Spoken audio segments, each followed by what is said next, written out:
Amém. Então, nós estamos nesse mês de novembro falando sobre generosidade, né? A gente está nessa série sobre generosidade e a palavra que o Senhor colocou para mim trazer hoje para a igreja está lá no livro de 2 Coríntios. Eu queria te convidar a abrir junto comigo para a gente ler esse texto, capítulo 8, livro de 2 Coríntios, capítulo 8. E depois a gente já vai dar sequência lendo também no capítulo 9, a partir do versículo 6. Então, são duas leituras um pouco longas, mas são muito conhecidas, então vamos lá. 2 Coríntios, capítulo 8, a partir do versículo 1, diz assim: Agora, irmãos, queremos que vocês tomem conhecimento da graça que Deus concedeu às igrejas da Macedônia. No meio da mais severa tribulação, a grande alegria e a extrema pobreza deles transbordaram em rica generosidade.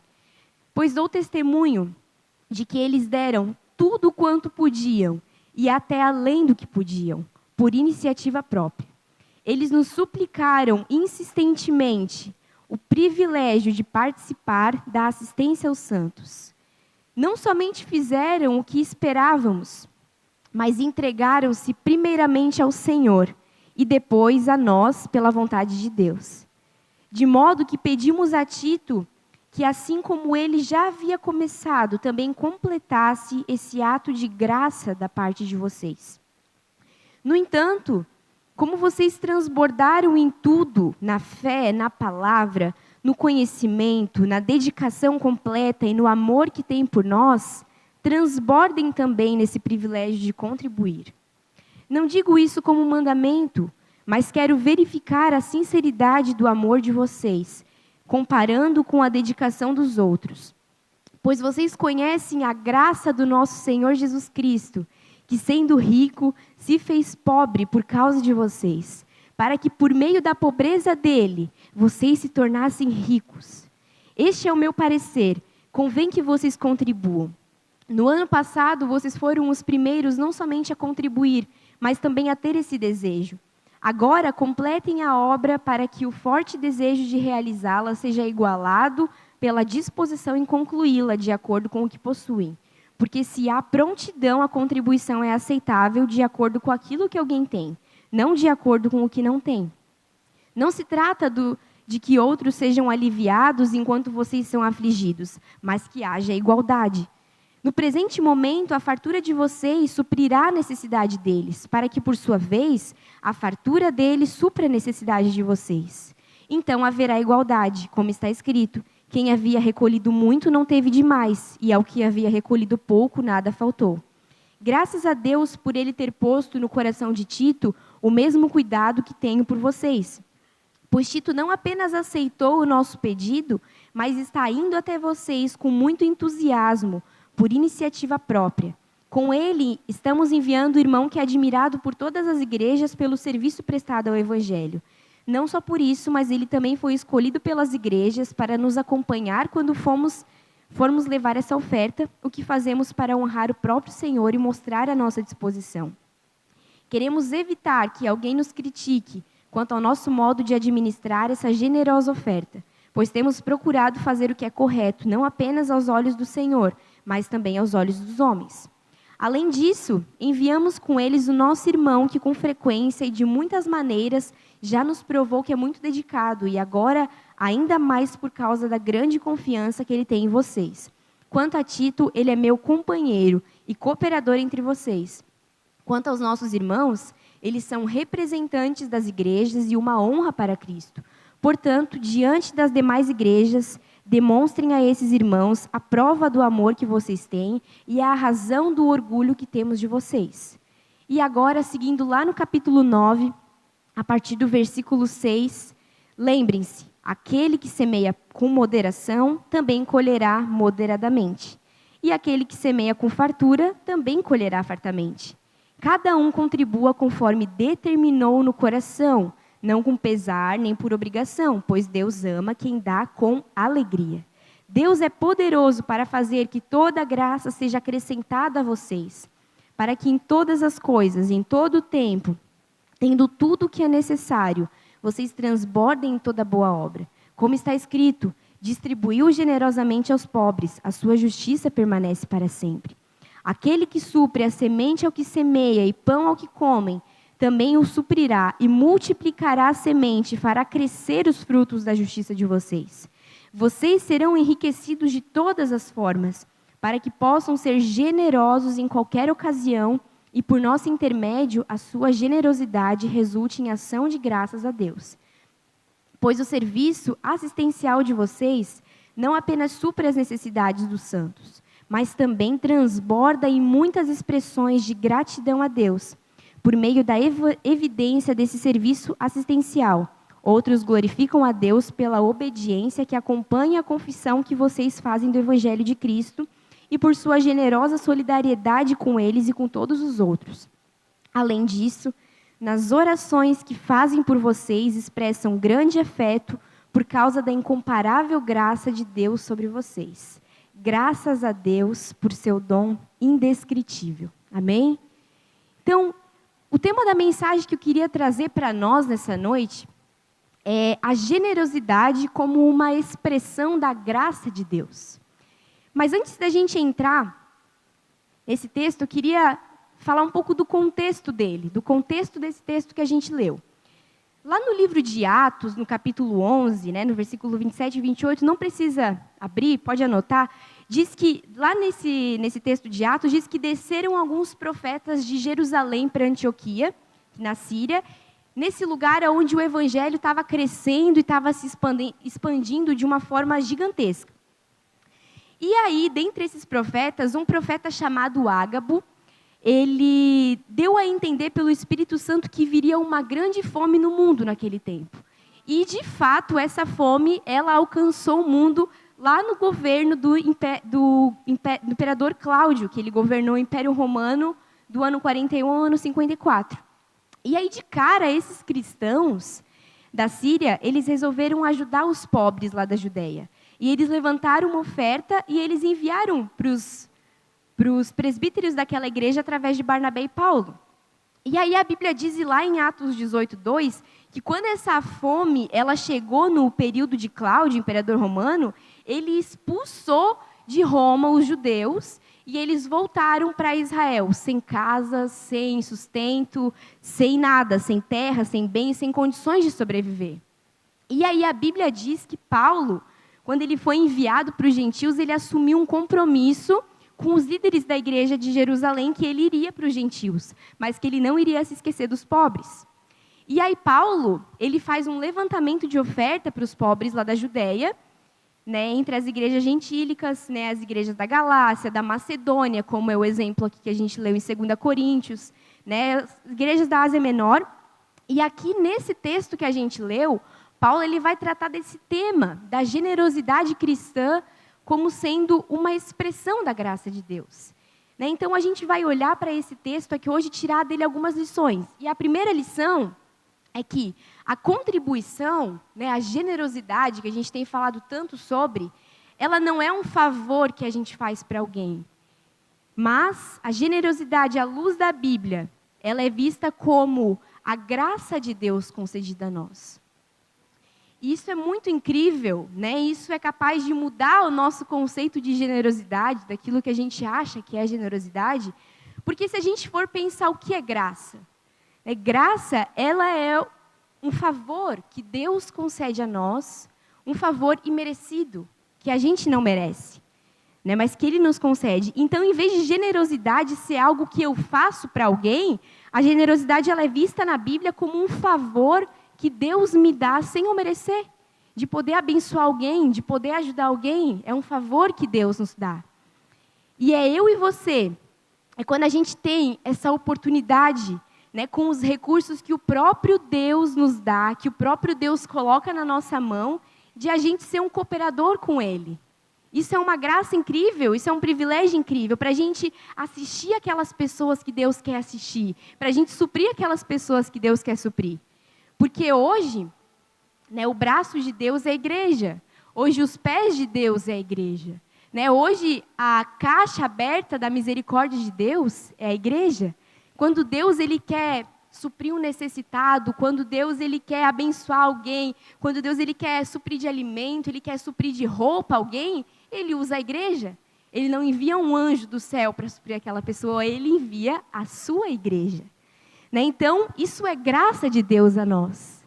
Né? Se não fosse a graça de Deus, a gente não iria ajudar ninguém. É porque Ele nos dá a sua graça que a gente tem esse privilégio. E olha só, lá no versículo 1 que a gente leu, diz assim: agora, irmãos, queremos que vocês tomem conhecimento da graça que Deus concedeu às igrejas da Macedônia. Então, olha só, ele ainda vai usar essa palavra graça nesse texto, ainda várias vezes. Ele fala lá no versículo 4, eles nos suplicaram insistentemente o privilégio, outras versões dizem a graça, de participar da assistência aos santos. No versículo 6 também ele diz assim: recomendamos a Tito, visto que ele já havia começado, que completasse esse ato de graça da parte de vocês. No versículo 9 também diz: pois vocês conhecem a graça do nosso Senhor Jesus Cristo, que sendo rico se fez pobre por amor de vocês, para que por meio da sua pobreza vocês se tornassem ricos. E ainda lá no capítulo 9, 14, ele diz: e nas orações que fazem por vocês, eles estarão cheios de amor por vocês, por causa da insuperável graça que Deus tem dado a vocês. Então, a generosidade, ela é uma expressão da graça de Deus. E aí, quando a gente escuta, né, um pedido, um apelo, né, um desafio para que a gente seja generoso, assim como a gente abriu para a igreja, né, no dia 15 de dezembro, a gente vai ter o culto da generosidade. E desde a primeira ministração dessa série, a gente abriu esse desafio para a igreja, para que a gente ore, para que a gente busque em Deus, busque uma direção no Espírito Santo para quem a gente vai dar um presente, para quem vai, que presente vai ser esse, para quem a gente vai dar, o que vai ser, né? Então, quando a gente abre esse desafio para a igreja, a gente não pode pensar que a gente está sendo alguém que merece aplausos. Né? A gente não pode pensar que a gente é alguém que merece reconhecimento, alguém que tem que ter o seu nome lá numa lista de generosidade por estar cumprindo isso, por estar fazendo, aceitando esse desafio. Não é para que a gente se envaideça pelo aquilo que a gente está fazendo, mas é nesse momento que a gente tem que olhar pelo outro lado, que é Deus quem está concedendo a nós uma coisa tão maravilhosa que a gente não merece. É Deus quem está nos concedendo isso, de poder estender a mão, de poder socorrer alguém, de poder abençoar alguém, de poder servir como uma resposta de oração à vida de alguém. Né? Como diz o nosso versículo base, né? Atos 20, 35, que há maior felicidade em dar do que receber. Então, há mais felicidade quando a gente dá do que quando a gente recebe. E isso é graça de Deus. Mas a generosidade, ela não é só uma expressão da graça de Deus. A generosidade, ela também é uma expressão de uma verdadeira conversão. Porque olha só, quando o João Batista, ele pregava no deserto um batismo de arrependimento para perdão de pecados, a evidência de que alguém tinha se arrependido, de que alguém tinha crido no Senhor, né, foi levantado lá uma pergunta da multidão para João Batista, e eles falaram assim: o que a gente vai fazer diante dessa mensagem de arrependimento? O que a gente vai fazer diante dessa mensagem de perdão, de remissão? Né? E aí, João Batista ele responde simples assim: quem tiver 2 túnicas, dê uma para quem não tem.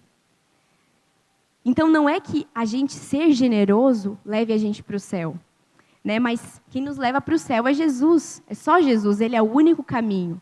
Né? Mas se eu e você, se a gente teve um encontro com Deus, se a gente teve um encontro com Jesus, a verdadeira evidência da nossa conversão é que a gente não tem mais apego às coisas materiais, que a gente não tem mais o nosso coração nas coisas materiais. Né? Ao contrário, o nosso coração ele se torna um coração generoso e cresce em generosidade cada vez mais. A gente tem alegria em repartir, né? Se eu tenho, como disse João Batista, quem tem 2 túnicas, dê uma para quem não tem. Se eu tenho 2 coisas, eu dou algo para quem não tem, para alguém que tem necessidade, para alguém que precisa. Então, quando nós somos generosos, né, não significa que a gente está salvo por isso. Mas significa que isso é uma evidência de que nós fomos salvos pela graça e a gente demonstra a nossa salvação através das nossas obras.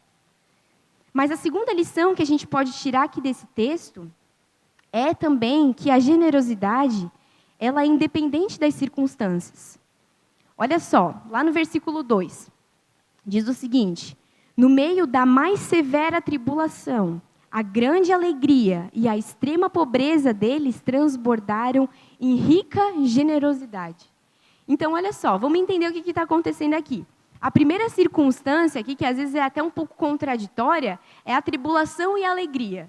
Né? Parece que não encaixa as duas, né? Tribulação e alegria.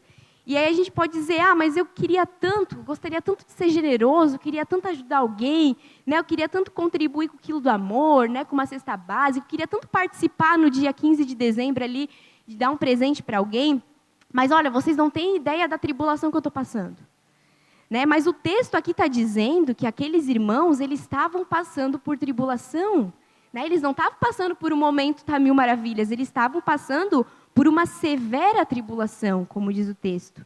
Mas no meio dessa severa tribulação, eles manifestaram o quê? Abundância de alegria. E a nossa alegria, né, a alegria de um cristão, ela não é a ausência de problemas e só a presença de coisas boas. Né? A nossa alegria, a alegria do cristão, ela é Jesus. E se a gente tem Jesus no meio das tribulações, no meio das crises, no meio dos desafios, a gente precisa manifestar essa abundância de alegria. Né? Isso é incrível, porque o mundo não produz isso em nós. Né? A gente não consegue produzir isso em nós também, é só Jesus que produz isso em nós. Então não é desculpa para a gente não ser generoso. E outra coisa, que apesar das circunstâncias, que também parece ser um pouco contraditória, continua ali no versículo 2, que a extrema pobreza deles transborda em rica generosidade. Né? Então a gente pode pensar, mas eu ganho tão pouco, né? Meu salário é muito pequeno, então eu estou livre, né, de ser generoso, eu não preciso. Né? Quando o meu salário for maior, daí eu vou ser generoso. Né? Mas a Bíblia diz aqui que eles não deram do que eles tinham sobrando, mas eles deram até mesmo do que aquilo que eles precisavam. Né? Eles não tinham sobrando, eles estavam precisando, mas eles deram daquilo que eles precisavam.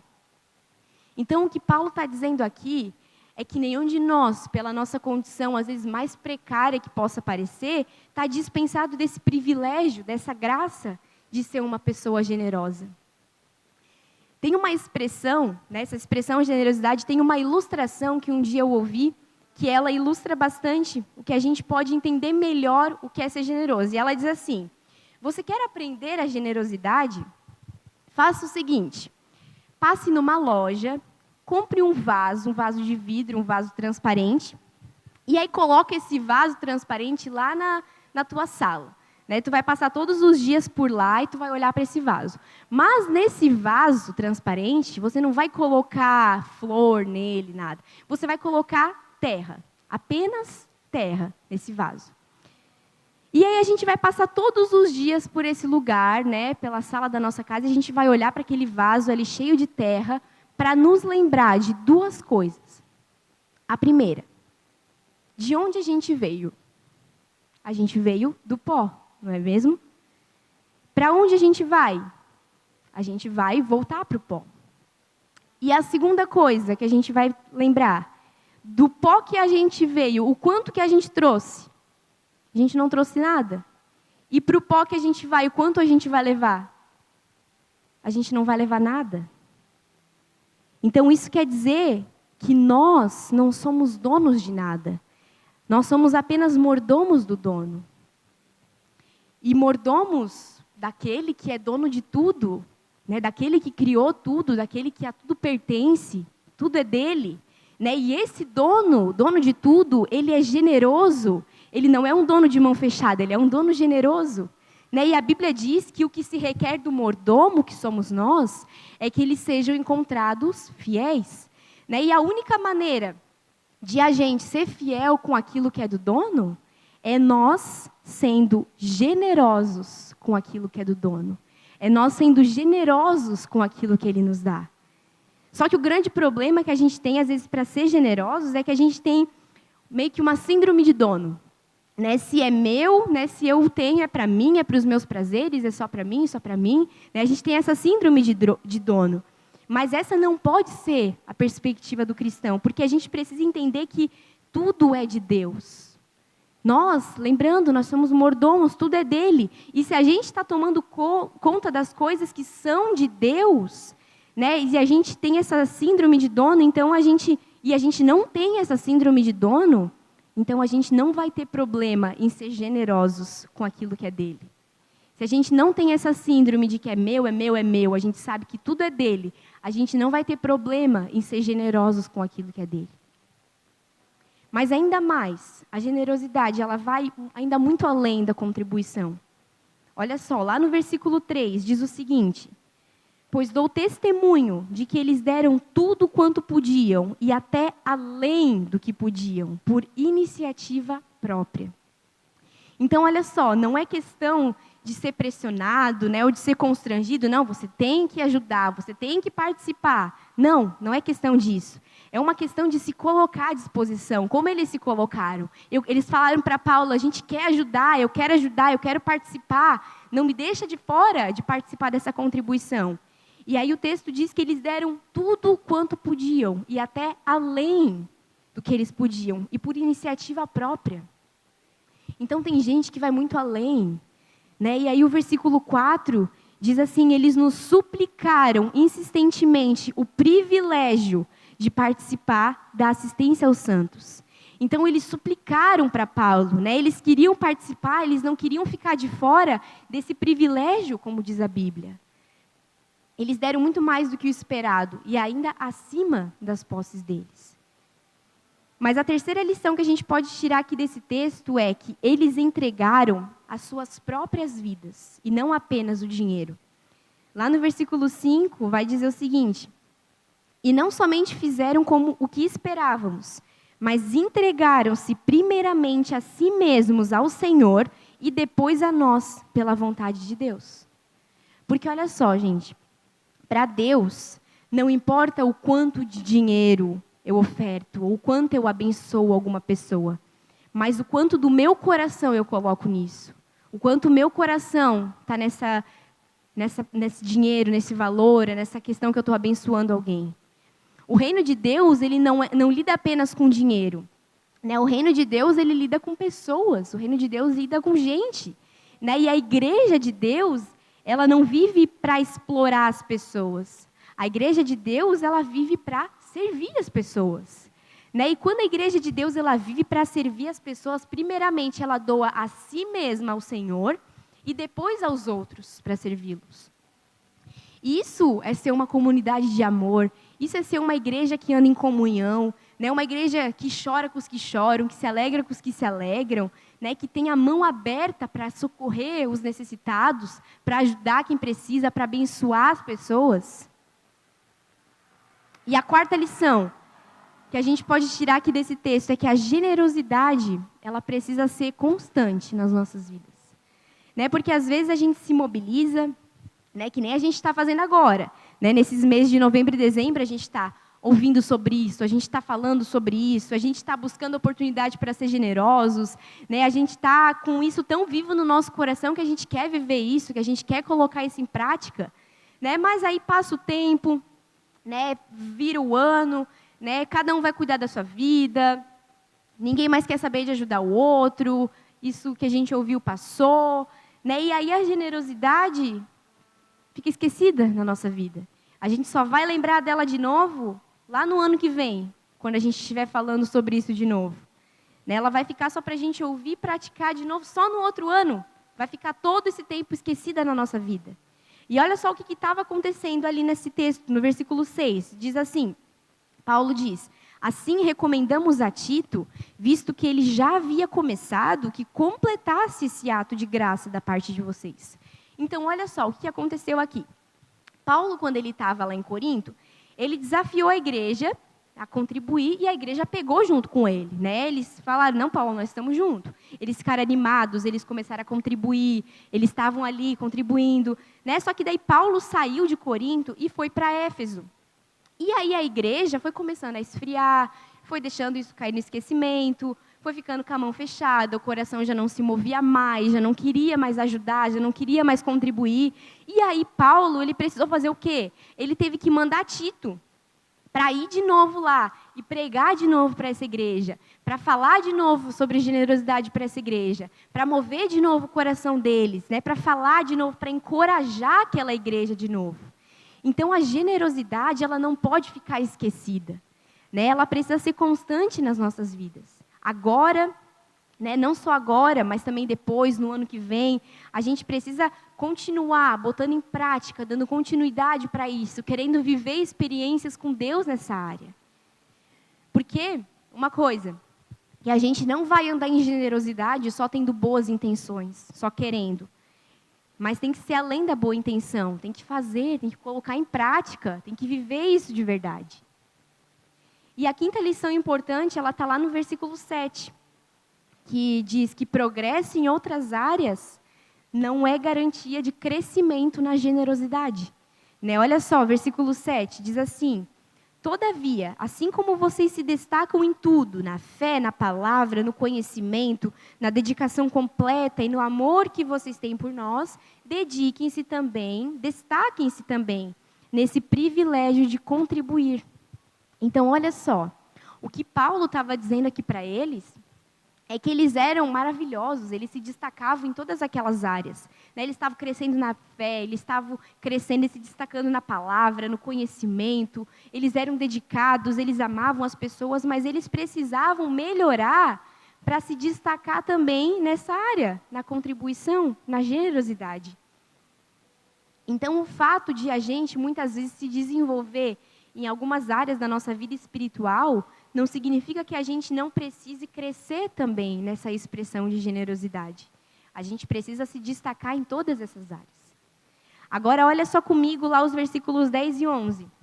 Diz assim: este é o meu conselho, convém que vocês contribuam, já que desde o ano passado vocês foram os primeiros, não somente a contribuir, mas também a propor esse plano.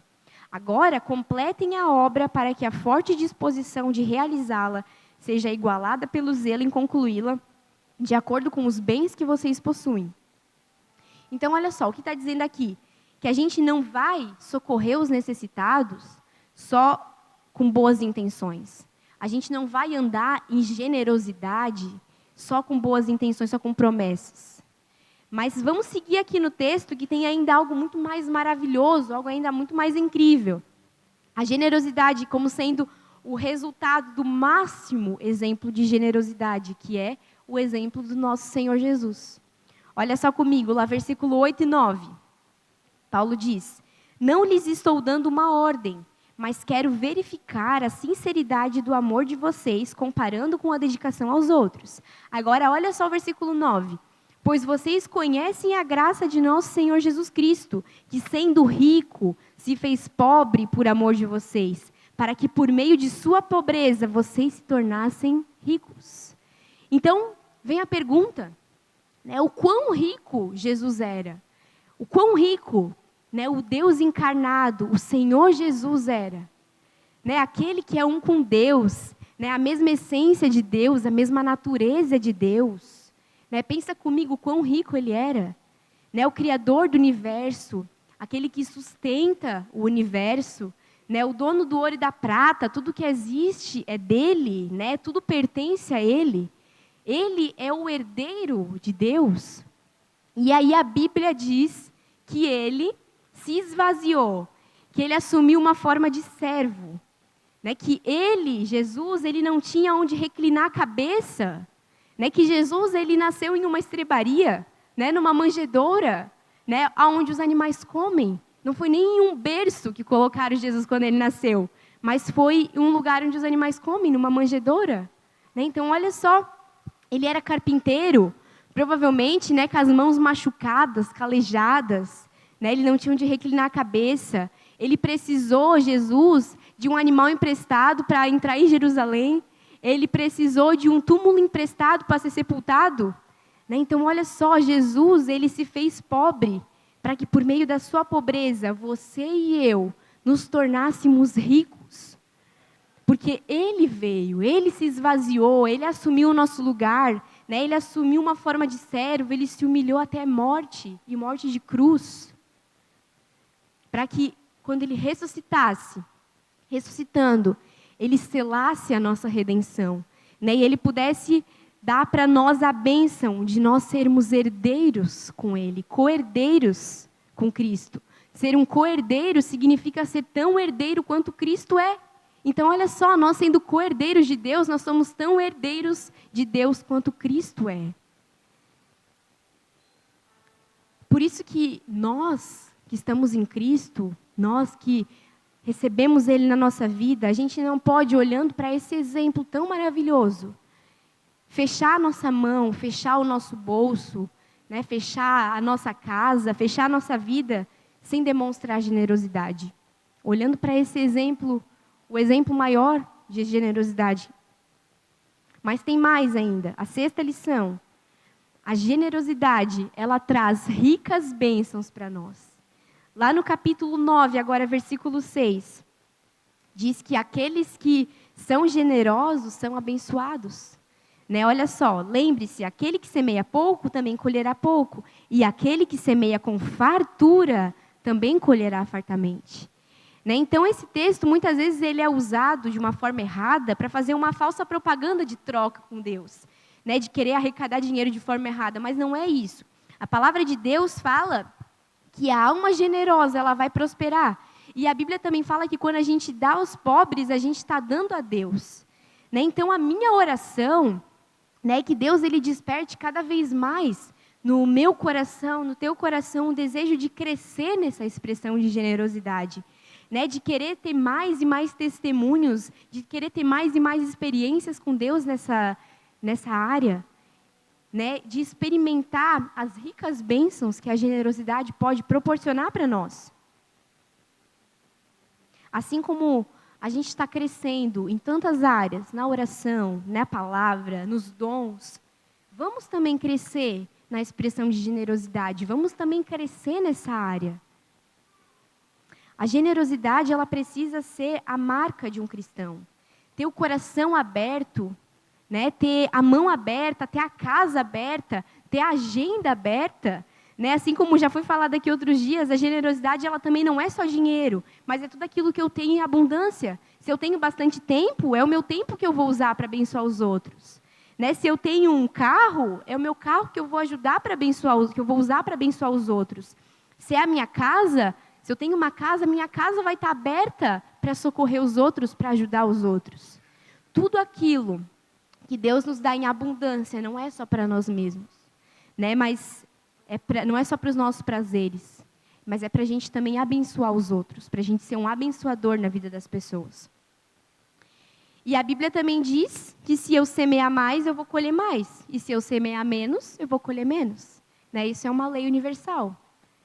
E lá no versículo 7, ainda do capítulo 9, diz assim: cada um dê conforme determinou em seu coração, não com pesar ou por obrigação, pois Deus ama quem dá com alegria. E esse texto aqui, esse versículo, ele não está falando sobre dízimo. Esse texto aqui é um contexto específico de uma oferta que está sendo levantada para as igrejas gentílicas, né, para uma situação pontual que estava acontecendo. Né? Os pobres da Judéia, eles vieram de Roma expulsos sem nada, e essa oferta foi levantada para ajudar, para abençoar eles. Então, a oferta, a gente dá segundo Deus propõe no nosso coração. Segundo a gente propõe no nosso coração. A gente. E com alegria. Né? É com alegria. E olha só, porque Deus, ele ama não aquilo que é dado, mas Deus, ele ama quem dá com alegria.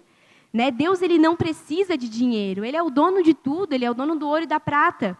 Mas percebe, olha só que incrível, que quando a gente dá com alegria, a Bíblia diz que Deus ama, que isso alegra o coração de Deus. Então, olha só que lindo. Né? Deus ama quem dá com alegria. Isso traz alegria para o coração de Deus. E aí no versículo 8, 9, 10 e 11 diz algo maravilhoso. Diz que, e Deus é poderoso para fazer que lhe seja acrescentada toda a graça, para que em todas as coisas, em todo o tempo, tendo tudo o que é necessário, vocês transbordem em toda boa obra. Como está escrito, distribuiu, deu seus bens aos necessitados. A sua justiça dura para sempre. Aquele que supre a semente ao que semeia e pão ao que come, também lhe suprirá e aumentará a semente e fará crescer os frutos da sua justiça. E o versículo 11, vocês serão enriquecidos de todas as formas, para que possam ser generosos em qualquer ocasião, e por nosso intermédio, a sua generosidade resulte em ação de graças a Deus. Então, olha só, o que está dizendo aqui? Para quem Deus vai dar mais? Para quem retém ou para quem distribui? Deus, ele é o dono de tudo. Deus é quem dá. E a semente que Deus multiplica não é a semente que a gente come, mas é a semente que a gente semeia. Né? Quando Deus ele encontra um coração generoso, né, um coração disposto a dar com generosidade, Deus ele multiplica a sementeira dessa pessoa. Né? Deus torna essa pessoa próspera, né? Deus abre os caminhos, Deus quem conduz essa pessoa em triunfo, que vai abrindo todas as portas na vida dela. Né? Deus quem prospera, é Deus quem aumenta o salário, é Deus quem prospera os negócios, prospera a empresa. Né? Deus quem põe a bênção dele sobre a vida da pessoa. É tudo Deus, tudo vem de Deus.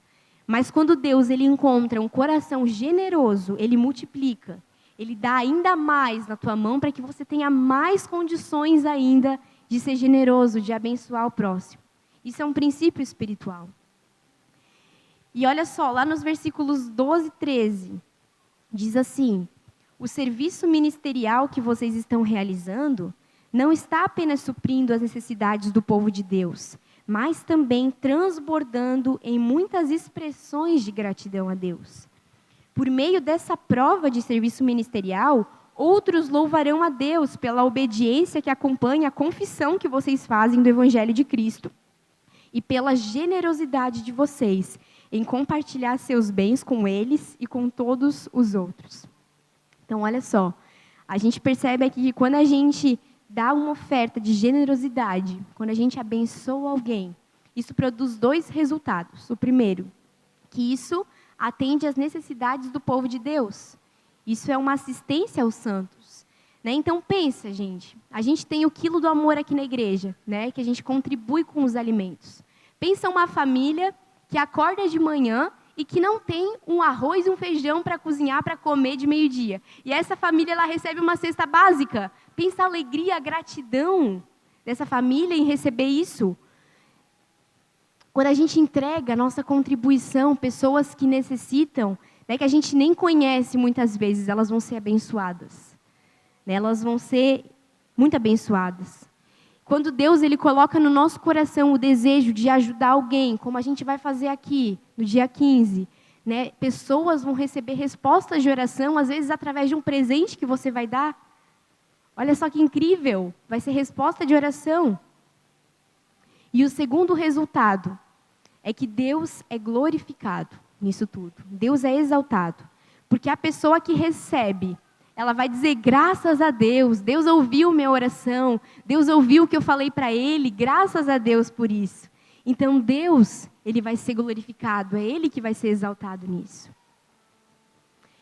Mas para a gente finalizar, né, lá, se a gente acha que a gente sendo generosos, a gente está dando muito, né, a gente está fazendo muito, está fazendo um esforço grande, Paulo ele termina o versículo dizendo, né, no texto dizendo, versículo 15, graças a Deus pelo seu dom indescritível. Então, olha só, tudo que nós damos é muito pouco comparado àquilo que Deus nos deu, comparado àquilo que a gente recebeu de Deus. Tudo que a gente dá é muito pouco comparado ao que Ele fez. Porque Deus deu tudo. Deus ele deu a si mesmo, Ele deu o seu próprio Filho. Ele não poupou o próprio Filho, mas antes Ele entregou por nós, Jesus. Por isso que o maior doador é o próprio Deus. O próprio Deus é o maior doador que existe. E quando a gente olha para essa dádiva, para esse presente, não tem como a gente fechar a nossa mão. Não tem como a gente fechar o nosso coração para a generosidade. E para fechar, para concluir, quando a gente contribui, a gente incentiva outras pessoas a contribuir. Como é o exemplo da Macedônia, aqui que a gente leu, que é o exemplo da igreja da Macedônia, inspirou a igreja de Corinto a contribuir. Quando a gente contribui, a nossa oferta, ela abençoa nós. Ela abençoa nós mesmos, e isso é graça de Deus sobre nós. Quando a gente contribui, a nossa oferta, ela também abençoa outras pessoas, que muitas vezes a gente nem vai conhecer, e que vai resultar em glória e em louvor para o Senhor. E quando a gente contribui, a nossa oferta, ela glorifica a Deus, e ela produz uma comunhão espiritual uns com os outros. Amém? Quem está disposto em andar em generosidade? Quem está disposto em crescer nessa expressão?